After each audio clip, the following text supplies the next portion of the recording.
Hey, welcome everybody to Spirituality Adventures. We're glad you're tuning into this episode.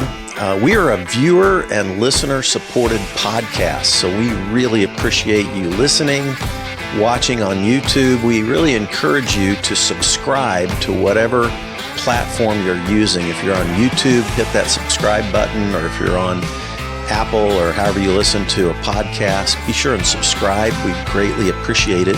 Also, make comments if you like it and share it if you like it. We really need people to make comments and share the episodes that you like.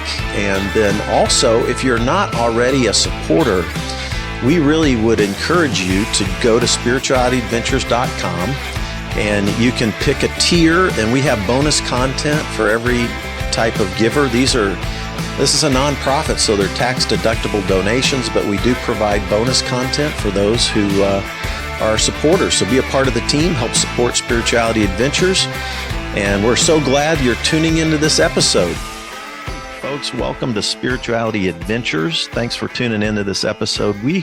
I've been trying to get Pete on here for, probably for a year, and so we finally made it happen because I usually do Tuesdays, and he can't do Tuesdays. So Pete Enns is professor. I'm also out on parole, so that makes a big difference. So that was the problem, right? Right.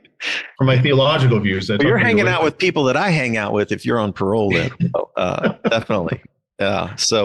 He's a professor of biblical studies at Eastern University, which I'm guessing you teach mostly Old Testament. Is that right?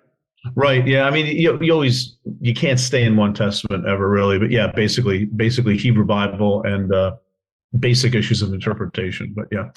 Yeah. And did his PhD at Harvard University. And his newest book that came out last year is called Curveball. And I want to recommend it to everybody because I thoroughly enjoyed reading this.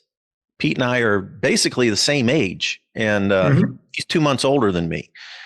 And we have, some of our journeys crisscross. And so I hope that kind of comes out here as well.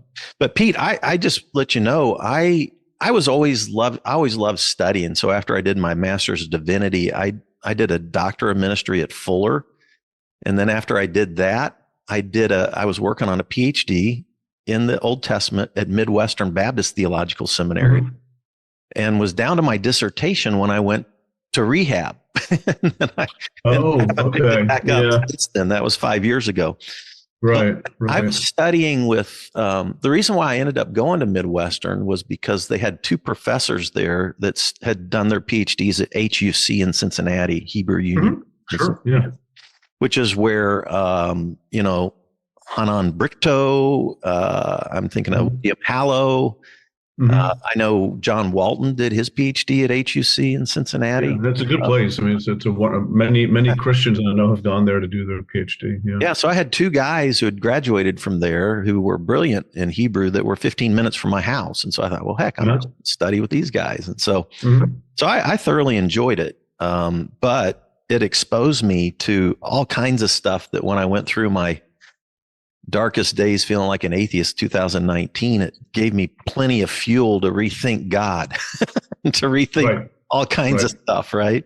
And you've done a great job. So folks, I want to highly recommend Curveball to all of you who, I still have a lot of evangelicals who listen to me, Pete. So I'd really encourage folks to read Curveball if you're from an evangelical background, or if you're from any kind of background that really valued believing right doctrines and the Bible had all the answers, and then how that lines up with life and brings curveballs into our life and changes thinking and changes our theology and changes our views of God and changes how we relate to the Bible. All of that stuff is in this book, and it's great. It's a great read. I thoroughly enjoyed it. So let's get a little of your story first. Where were you born? Where did you grow up? And tell us your religious background.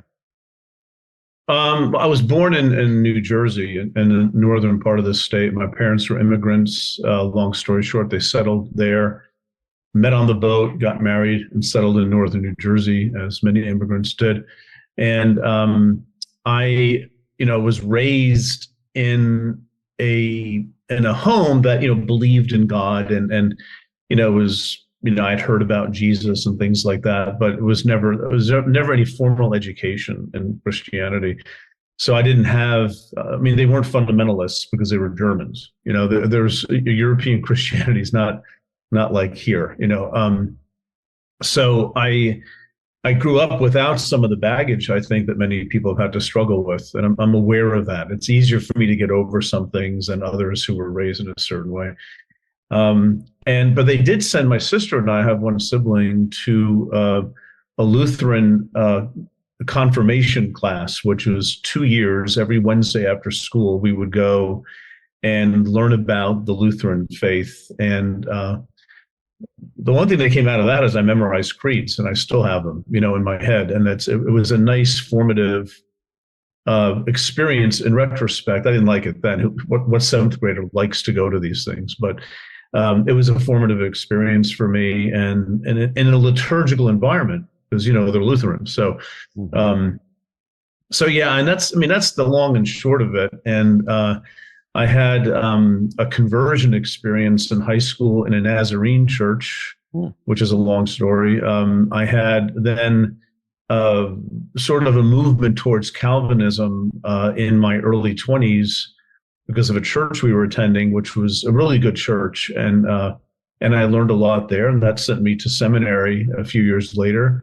And while I was there, it didn't take me long to realize that I sort of like studying this stuff, and knew that I'd want to go to graduate school one day. And it wound up being Old Testament because, as one of my professors told me, Pete, think about it. There was like 4 times as much material and there are fewer scholars. So you might want to just focus on the Old Testament, which is, partly the story, but it's also, that's the part I wanted to wrap my head around it. And just, how does it work? How is this relevant for today? How is it this dark, almost mysterious part of the Bible for many people? You read the Psalms and things like that, but who really reads the prophets or Leviticus? And I wanted to understand what's really the substructure of the Jesus movement in the first century. That's really what I wanted. I wanted to understand it. And that was really a thing. I was really driven internally to try to understand what I said I believed. Yeah. Good stuff. Where did you go to college? I went to Messiah College, which is in central Pennsylvania, near the capital of Harrisburg. And then you played baseball there, right? I played baseball there, right? On scholarship? Is that a NAI or Division III? No, that's Division III. There are no scholarships for sports in Division III. Okay.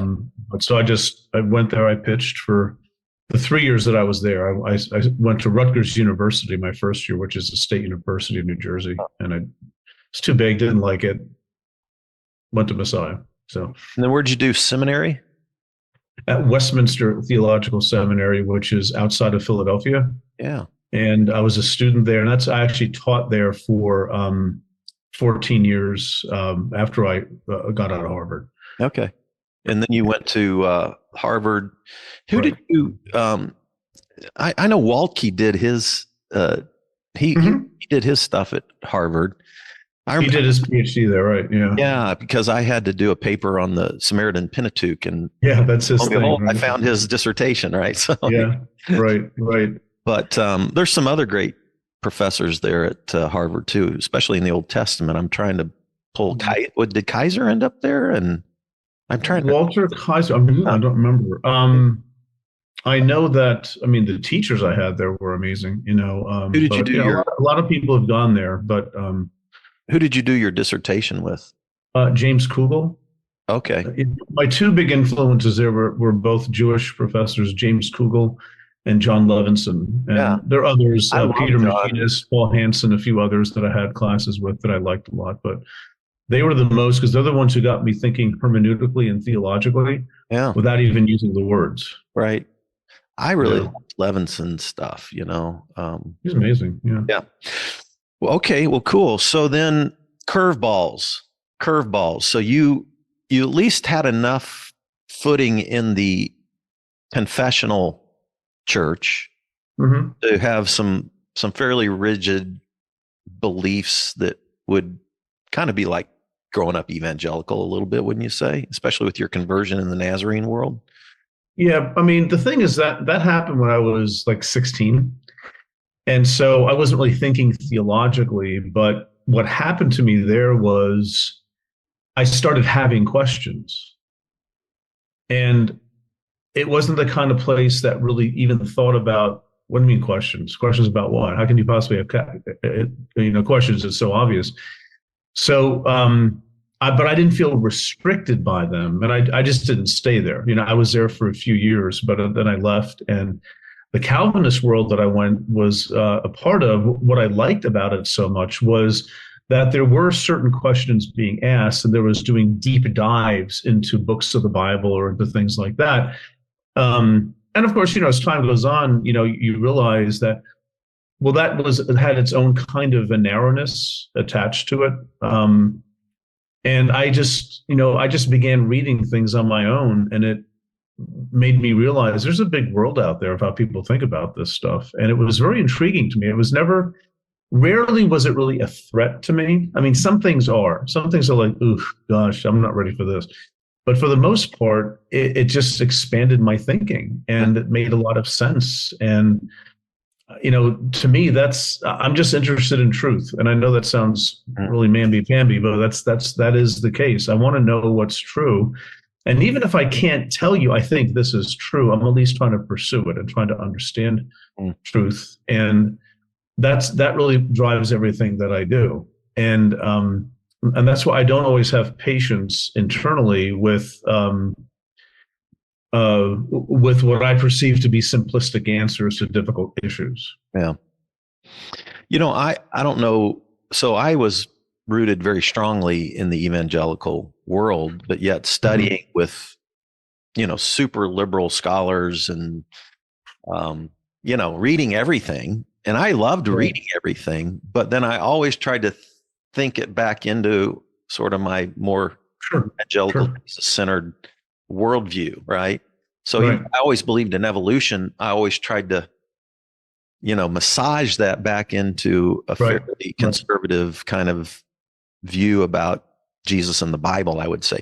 Like my favorite guy of late would have been N.T. Wright, like that kind of, I would say he's on the more progressive side of whatever. Yeah, for a lot of people, I mean, being a British evangelical, he's very different than an American evangelical. And he has latitudes that, Michael Bird is another one, a New Testament scholar who does some writing with Tom. They have more latitude, much more latitude than American evangelicals. I still think there's a ceiling there that you hit too quickly.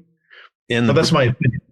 That's not a judgment. It's just my opinion. I think, if you take that line of thinking further, you're going to break through that glass ceiling and you're going to see things differently. And but anyway, when I was doing my PhD or working on my PhD at Midwestern Baptist Theological Seminary, so like a conservative Southern Baptist seminary, they called me a British evangelical, is what they called me.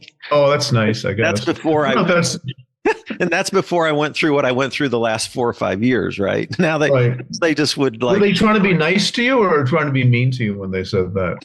Nice. I think nice. But some probably, maybe not, so. That's probably as absolutely liberal as you could get.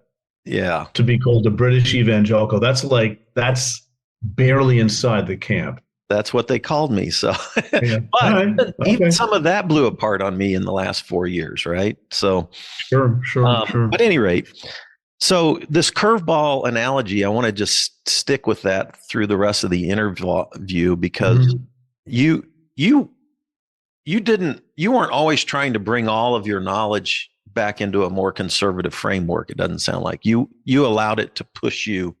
You allowed all these curveballs to push you further into discovery of truth versus some box that you needed to fit everything into. Is that true?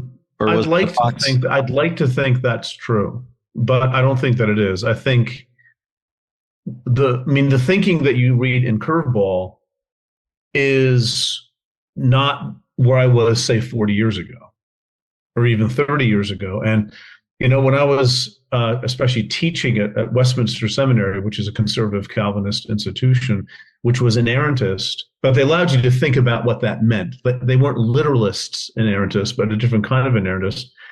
But, after being in a large secular research institution and then going back to teach there, I had a whole different framework for thinking about why the Bible looks the way that it does. And so I would, for my students' sake, and I was thinking this way myself because I couldn't even allow myself to get in touch with what's deep down because it's too threatening. You could lose your job, right?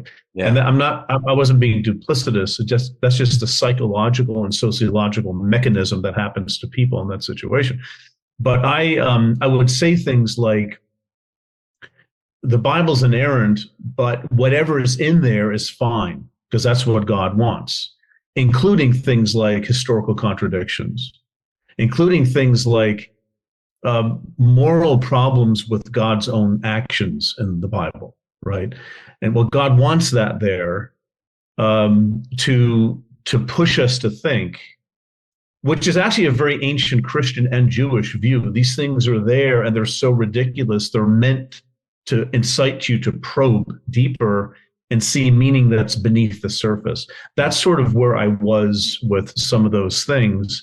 But I mean, the truth is, I just, in retrospect, I know what I was doing there, but since having left there now about 14 years ago, a whole other sector of my brain started working, and I don't find those explanations to be pushing me towards truth. I found that they're pushing me towards maintaining a system of thought that that I think could be critiqued pretty easily, in my opinion. Yeah, yeah.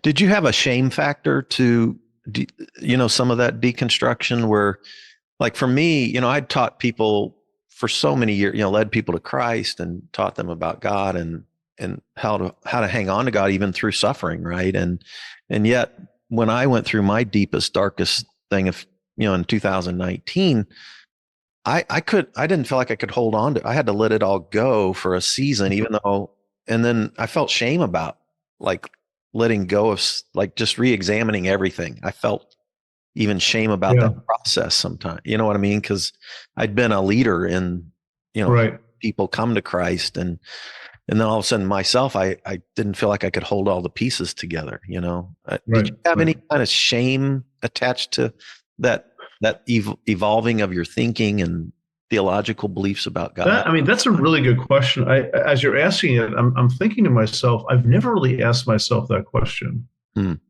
And I imagine there are probably,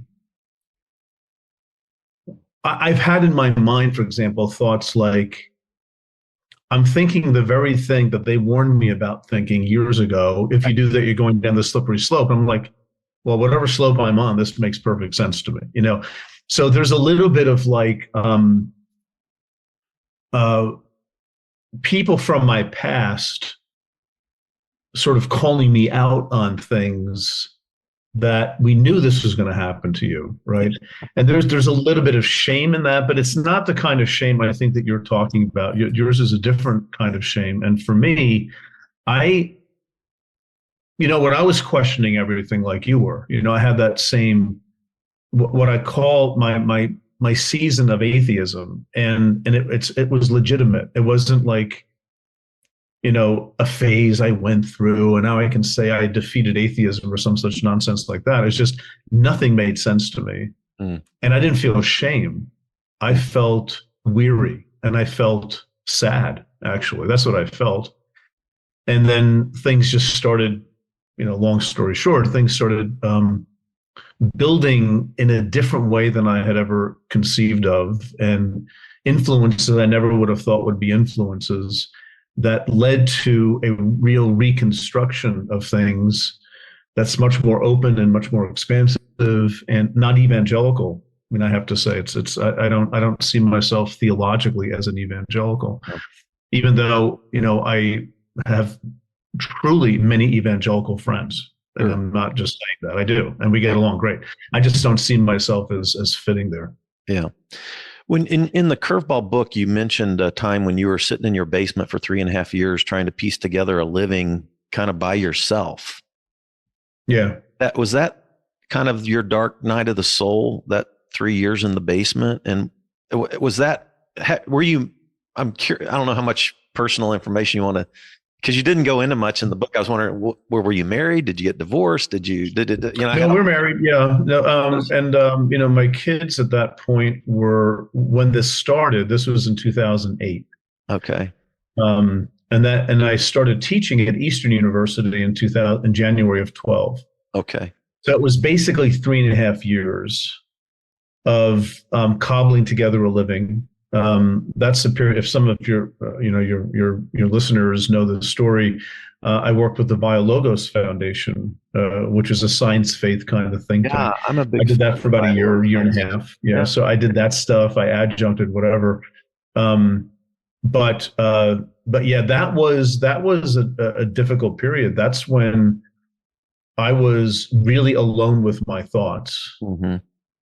And I remember and my kids were older, they're essentially out of the house at that point, except for one. And I just remember like once just lying on a sofa. I'm not sure if I even said this in Curveball, but lying on a sofa in my study in the basement, which has no natural light, which doesn't help, by the way. You need natural light not to go off your rocker. But I'm lying there and I'm thinking to myself, just getting very sad and melancholy that I'll never celebrate Christmas again. I'll never sing a Christmas carol. I'll never do those things I've been doing most of my life, and needing to let go of all that. And that was sort of frightening, but also just very sad for me, and I didn't know what I was believing or thinking, because this is the issue with people who leave some form of a conservative iteration of Christianity, call it evangelical, call it neo-Calvinist, call it fundamentalist, whatever you want to call it. Conservative. The thing is, at least they give you a structure. Yeah. That you're supposed to sign off on. As long as you sign off on it and not interrogate it, mm-hmm. everything makes sense. Right. It all falls into place, and you've got a social structure to support you. Yeah. When you say, and again, I think I did mention this in the book, but when you say, I don't want people telling me what to believe, and then it actually happens, it's like it's more than you bargained for. It's like you're on your own at that point, except for some internet friends or things that I read, or people I know from a distance and got to know, who helped me understand Thomas Keating or Richard Rohr, things like that. Then things started falling into place a little bit differently, right? But that was definitely, that's when I was introduced to the dark night of the soul.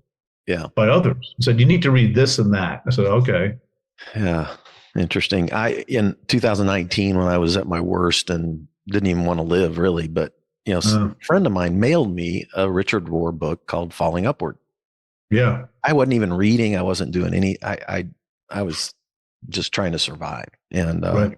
Mm-hmm. I read it and loved it. And then, I have friends that know Richard. So then I started hubbing around the Richard crowd. That got me to Brian McLaren.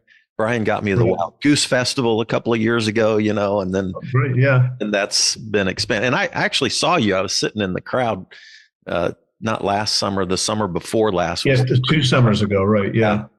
And I was sitting there listening to Pete, and I was like, God, I got to get this guy on my podcast. So here we are. Here we are. So curveball history is one of the big ones. The way the Bible talks about history, versus the archaeological evidence of, like you brought out, like I remember studying my PhD, and I was like, the first time I thought, I always thought that the first the first 11 chapters of Genesis were basically like sort of, mythological truth, trying to describe things that are not history, but prehistory stuff. But then I thought, once you hit Genesis 11, you kind of Abraham, Isaac, Jacob, you kind of get into some real history. But as you unpack all of that from archaeological and other resources outside the Bible, all of a sudden you're like, is all of this fictional history, kind of stuff. Right. Yeah. And then you get into the science side of the Bible. And so two of the big curveballs when we're reading the Bible and trying to make sense of it in today's world is its treatment of history and its treatment of science. Talk about those two curveballs, which is your book, by the way. So I know those are pretty much, yeah, questions. Well, I would say, I would put it a little bit differently. I would say that the Bible doesn't treat history or science, because history, as we think of history, was not the way they thought of it, right? So I don't want to. I know what you're saying, and the question is fine, but I want to nuance it a little bit. Yeah, change the question for me. I don't want people to think that, well, our knowledge of what history even is. Of course, everyone's always thought that. The biblical writers clearly did not think of history the way we do because of how they wrote it and how it's perfectly fine to have contradictory historical statements living next to each other. I mean, sometimes literally living next to each other in some passages in the Bible. And so their view of history is different. So I would say that I was learning to understand what they were doing when they wrote about David or the exile or Moses or anything else.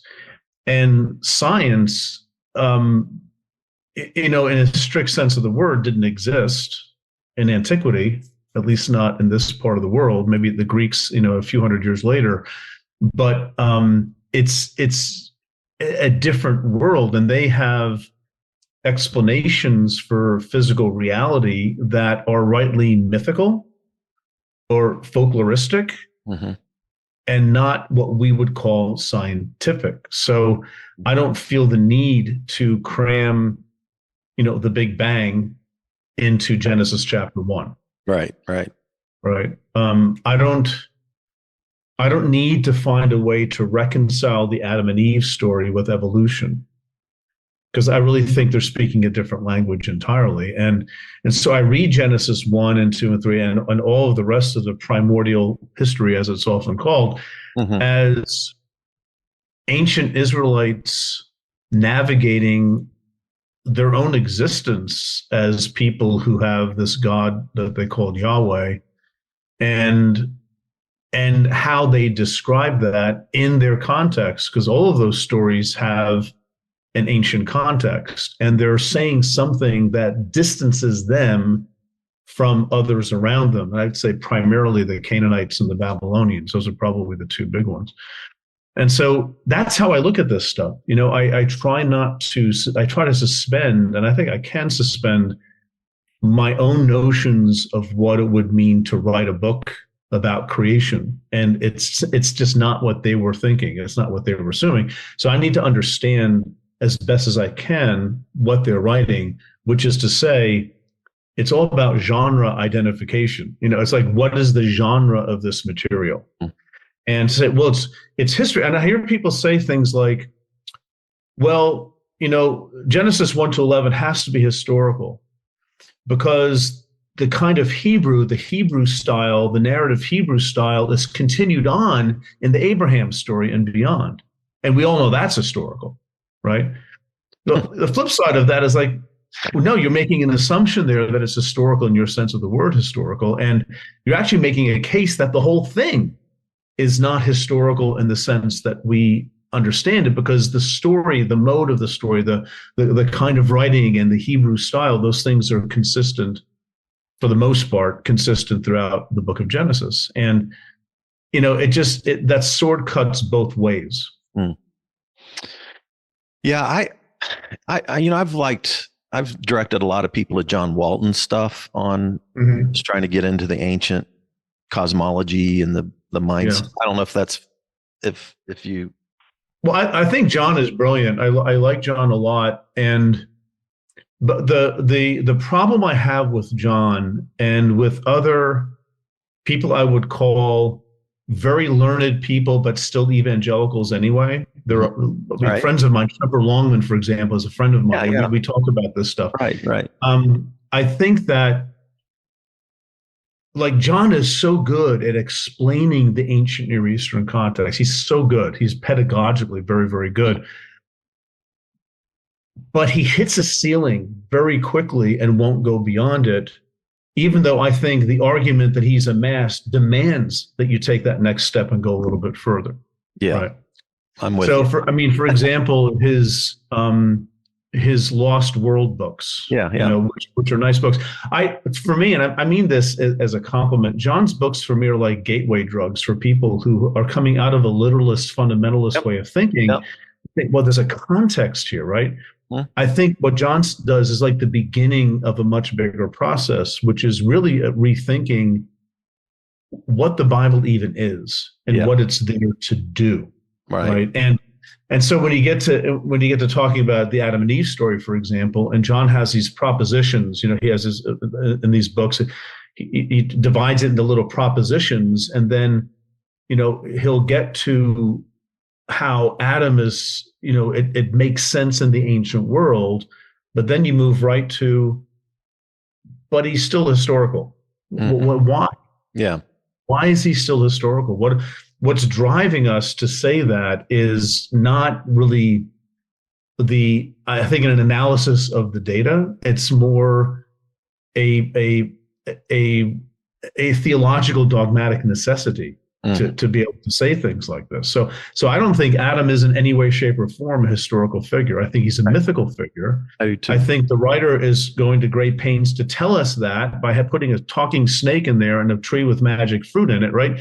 To me, those are genre clues. Yeah. And the holding on to the historicity of that in our modern sense is really driven by, I'd say, essentially inerrantist dogmatic concerns. And once you give that up, you give up everything. Well, maybe yes, maybe no, but that's not the point. The point is you want to be as truthful as possible to this text that you're reading in front of you. And I'm just not sure that an evangelical approach to these chapters brings us towards understanding the chapters. It just gives us a more sophisticated apologetic. Yeah. It's like, you know, so us modern people who grow up in modernism, you know, assume that the way we view history and science is the way the Bible writers view history and science. And when you dive into the Bible, you're reading a pre-modern book, and then knowing why that's important to understand. Even the thing is, though, these guys I just mentioned, they know that. I know they know it. Yeah, they know that very well, but they can't make the connection. Yeah, but you know, like, you know, in my old days, if I'd have talked about liberal scholars, I mean, they took modernism and did one thing with it as they looked at it. Well, and then we have our conservative scholars who took modernism and did another thing with it, right? Exactly right. Yeah.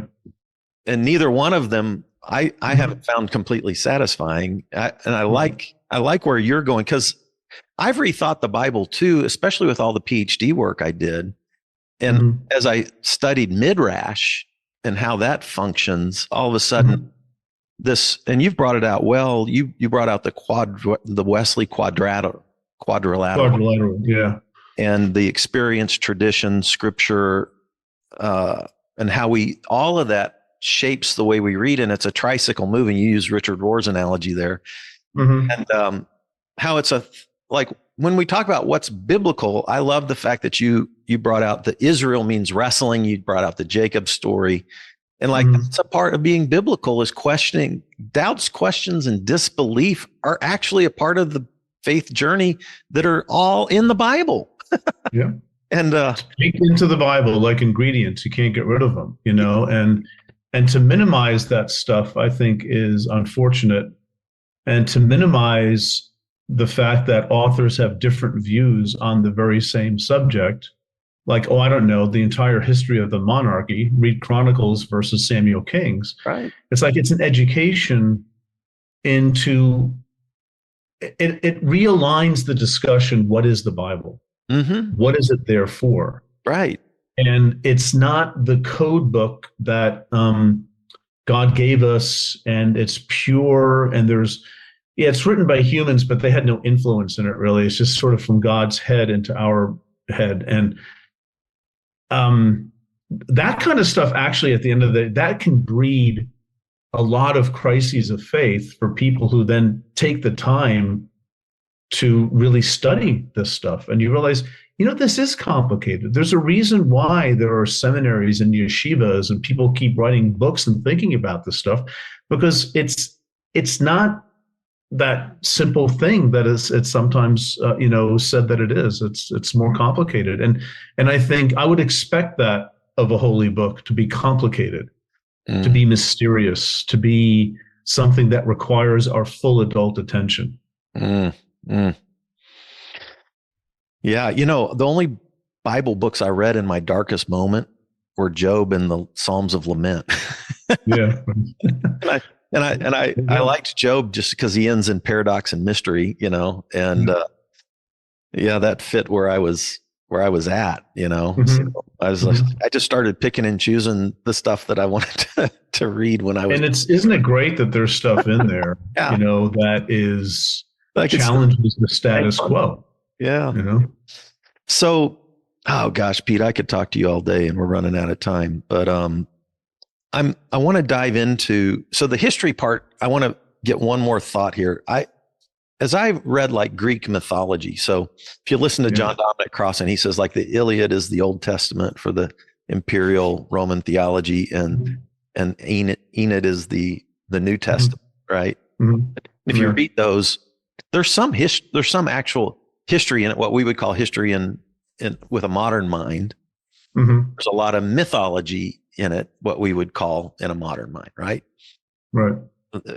And then the Bible seems to be almost similar, right? There is some postmodern history sprinkled into the Old and New Testament, mm-hmm. That talks about probably actual people that lived, there's no question it does. Yeah. There's some actual history contained in the Old Testament, and actual, what we would call postmodern thinking history, in the New Testament as well. I think Jesus actually was a person. I think there are actually apostles. I think there was actually, but then it's got all this other stuff thrown in there, the supernatural and things that seem folklore and mythological and ancient thoughts about history and how they viewed the world and all of those cosmological worldviews. And so it's so interesting to try to read through these ancient texts with a modern mind. I can't undo my modern mind. I can recognize modernism and study it and see how it's influenced me. But when I read these texts, it's really fascinating. Right. Do you just throw the history part out? Does it matter at all? I think it matters because it's part of the story, and the funny thing is that, modernism, for all its faults, one thing that modernism actually really does say and has said is that if you understand these texts, you have to try to go back into the past. You have to try to understand the setting. And once you try to understand the setting, you start asking different questions. You start realizing that the questions you're bringing to the text might not be ones that the author is even interested in dealing with, right? So, but I mean, to your point, well, I think history is important. I mean, important for what? It's just important for understanding the story itself, because I do think there's a historical arc. I think that even with the stories that are either less historically verifiable or completely impossible to verify historically, you still are dealing with a general historical trajectory. I mean, the stories of the patriarchs, the ancestors of Israel, Abraham and Sarah, Isaac, etc., that makes sense in a certain period of ancient Near Eastern history where you had wanderers and you had nomads moving place to place and setting up shop eventually. And the stories of these early ancestors of Israel, they sort of fit that mentality, right? The Exodus story, for which there is no direct evidence outside of the Bible at all, and at best some indirect correlation, perhaps, maybe, depending how you look at it. But even that fits into the late Bronze Age collapse and the early Iron Age resurgence, when you had a vacuum of power, which would be a great time to leave Egypt. When things are a bit more. There are archaeological evidence of migration patterns of peoples. Exactly right. Peoples, right. Yeah. We have evidence of the increased hill country settlements in the 12th century, and I'm trying 12th and 11th century, which is like the biblical stories, like they settled in the hill country because they could protect themselves there, and those chariots those other people had won't matter in the hill country, right? So there are things that make sense, and the basic thing though that I try to when this comes up and I talk about it with people is the further backwards in time you go from, say, the 9th century, the more difficult it is to talk about history in any way, shape, or form that relates to our views of history. Right. Why? Because it's really only in the 9th century that we find true corroborating evidence between certain biblical stories and other nations, like Assyrians, for example, or Moabites, who actually are doing their own writing, having engaged these Israelites with this strange God named Yahweh or something like that. They mention these things in their own text. So at that point, we're dealing with history at a different level than, say, with Abraham and Isaac and Jacob. How much of it is history? That's a great question, but you're in more historical ground from the 9th century on. The further back in time you go from the 9th century, the more difficult it is. The period of the judges and the settlement is difficult. The period of the Exodus is more difficult. The period of the patriarchs is 100 times more difficult. And then, I think you're in the world of myth when you get to the opening chapters of Genesis. That's the best way I found to describe those periods.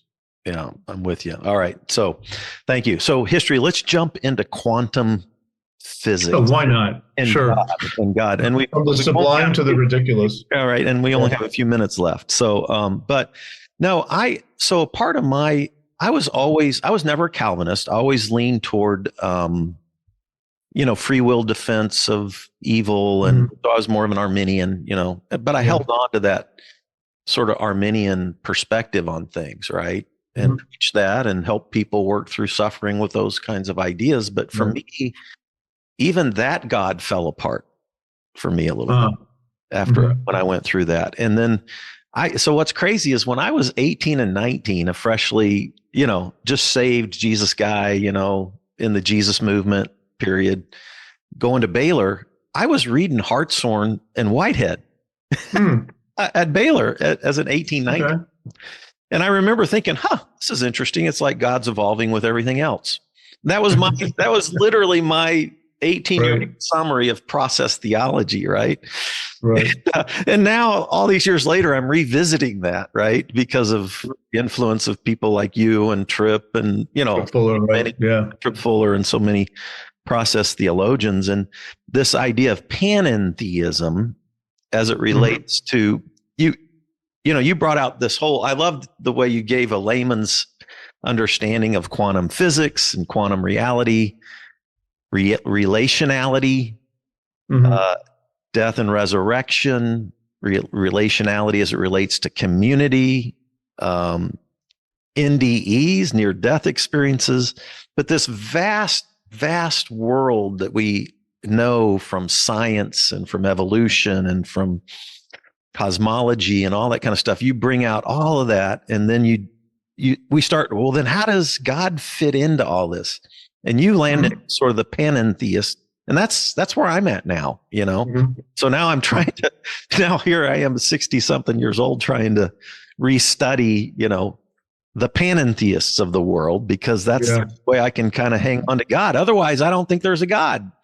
So it's hard to talk about God any other way for me. Yeah. Me too. And so help my audience understand that a little. Like I like to say, deep truth echoes everywhere.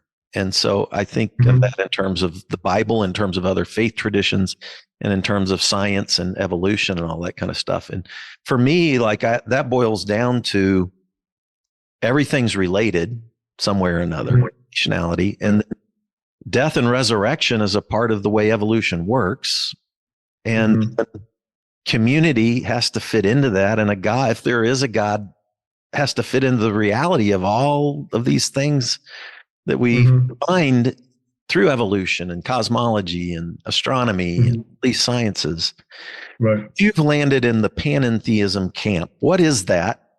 What's the difference between that and pantheism? And you've got 5 minutes to describe. Okay. Well, I mean, pantheism is the view that God is everything and everything is God. So that tree is God and things like that. And there are pantheists in the world. I'm not a pantheist. A panentheist is that adds these are Greek roots, right? So it adds this en in the middle. Panentheism. En means in. So it means God is in all things, and all things are related to God, and God is related to all things. And related in the sense of God actually being present. And I've been driven to that view because of things like cosmology and quantum physics, as have many other people. This is how process theology got started, to try to take into account Einstein and then the quantum revolution and how we understand the nature of reality. So with a cosmos as big as ours, I asked myself, well, where is God? And you can't really say God's up there because there's no such thing as up, technically speaking. And how far up? And it's a very earth-centered way of thinking anyway, right? It's like very like God's like maybe in the next galaxy. Well, why can't God be at the far reaches of the cosmos? And how does does that even describe, does that make sense to think of God as some place? Maybe God is in every place all the time. Well, Christians think that, God is omnipresent. But this is a deeper level. This is God's energy infuses every single bit of matter. And matter is good. And so God is in relation to the cosmos that God has made through an evolutionary process. And that connects to me to so many things like contemplative prayer, where you're actually looking to clear out some of the muck so you can see God's presence in you. You can call upon God, and because you're breathing, you're a human being, you're in God's image, to use the biblical language. It's very practical for me to think of God as being totally always present. And my job is to become aware of that, not to call upon a God who's up there someplace and makes cameo appearances. God is deeply invested in the material universe, right? Yeah. So that I can't talk about God right now in any other way than in those terms. Yeah. It's been challenging for me because I cut my teeth on E.M. Bounds and intercessory prayer and, Leonard Ravenhill and revival literature. And, the Vineyard had this strong idea of the kingdom of God breaking through and able to do like supernatural kinds of things. Right. I've had to rethink all of that myself. And Tom Ward has helped. I've become friends with him, and I love some of the work that Tom's done along these lines. Well, what can God do if God can't do this, this, this, and this because of, all these, the way God interacts with the world, right? He's constantly co-creating with the world, coexisting with the world at every point. Go all the way back to the beginning. You've got some kind of mind matter duality, right? At the beginning of, existing somewhere at the beginning of everything, there's mind and matter. And that mind is, we would call that spirit or God or whatever, right? Right. So a mind that is not connected to material reality. It doesn't need that, to exist. And it's into deep, deep waters.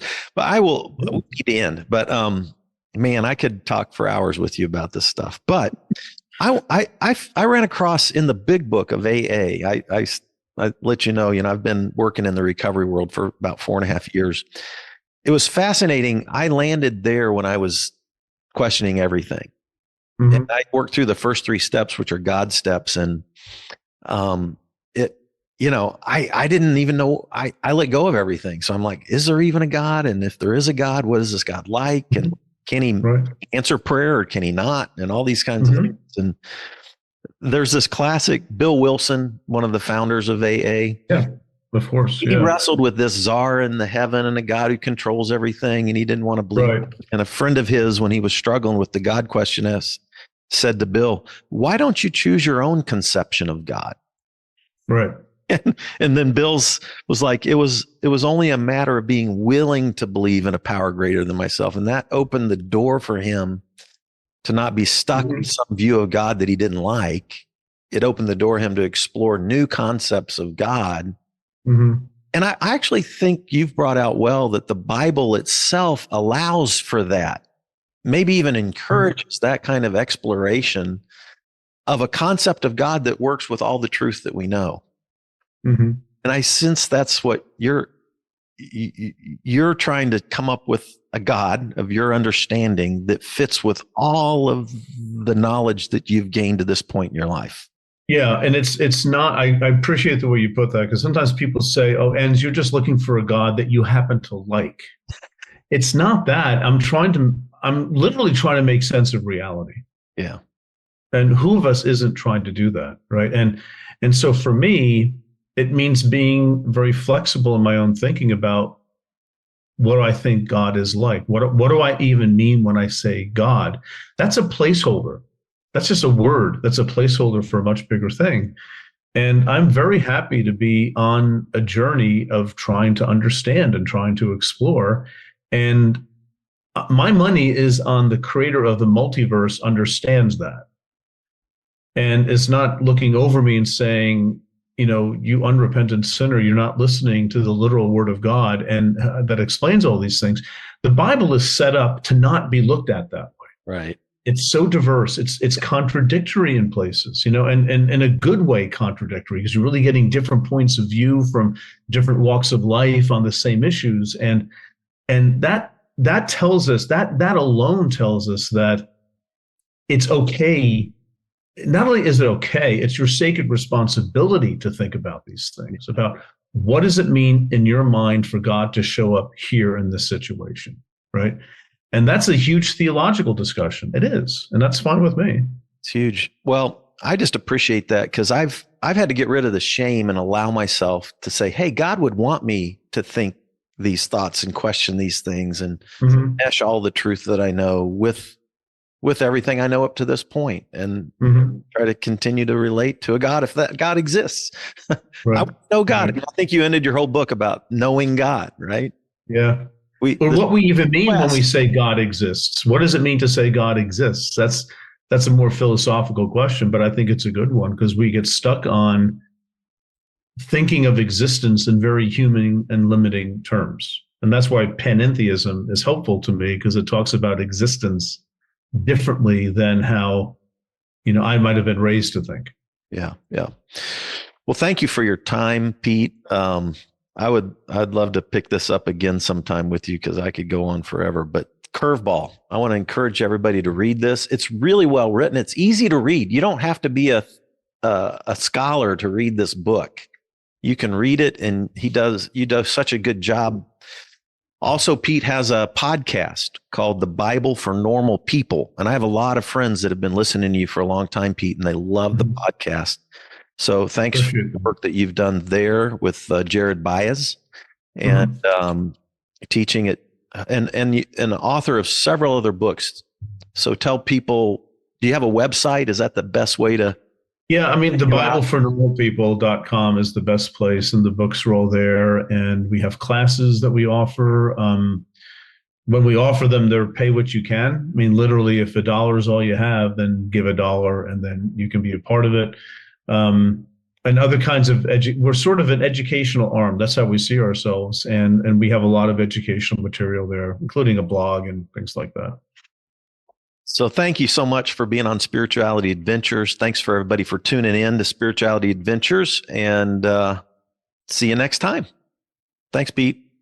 Thank you. Hey, you made it to the end. Thanks for listening all the way through on this episode. By the way, if you're not already a supporter, go to spiritualityadventures.com, sign up for one of our monthly supports, and you will receive our bonus content. You'll receive lots of interesting information about our guests. Many of our musicians will do special bonus songs and record a song. So I want to encourage you to do that. Thanks for listening. Thanks for watching. Be sure and subscribe. Be sure and share any of the episodes that you like.